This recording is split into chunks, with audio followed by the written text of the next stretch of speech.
Hello everyone. Friends, look at this truck we met in Minsk.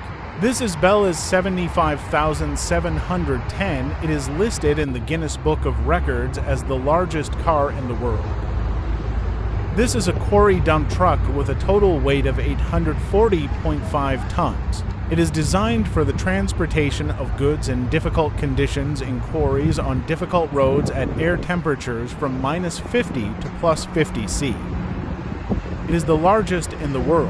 In 2013, it transported a load weighing almost 500 tons. The cost of the dump truck is approximately $12 million. Its height is more than 8 meters. The dump truck has 8 Michelin wheels weighing 5.5 tons each. Can you imagine? These are the largest tubeless tires in the world. Each wheel can withstand a load of up to 105 tons. This vehicle is powered by a 16-liter MTU Detroit Diesel 16V 400 diesel engines, each producing 2,330 horsepower. The combined power of the two engines is 4,664 horsepower. The engines run on diesel fuel and drive electric generators, which in turn power an AC electric drive with a traction generator.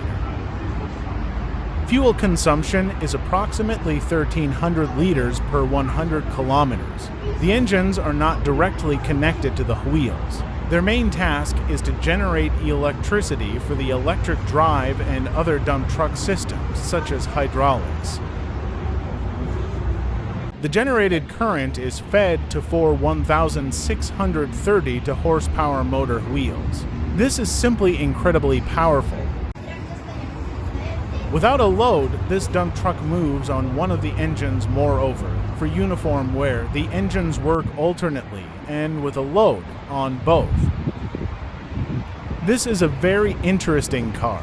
If you want, I will come to the BELAZ plant and shoot a video for you of how such cars are assembled. I have long dreamed of doing this myself, and if you are interested, I will do it. Write comments. Good luck to everyone, and see you soon in the next video. We will assemble the Volvo engine that we disassembled in the last video.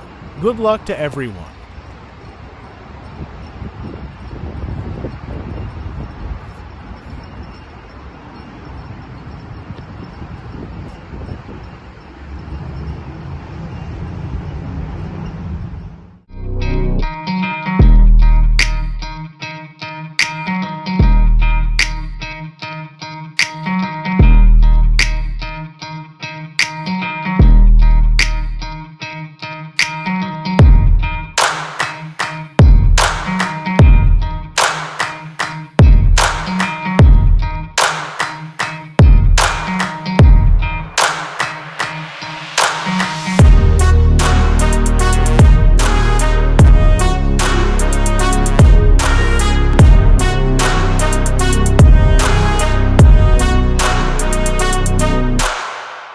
RAZBORGRUZ, channel about trucks. RAZBORGRUZ, канал о грузовиках.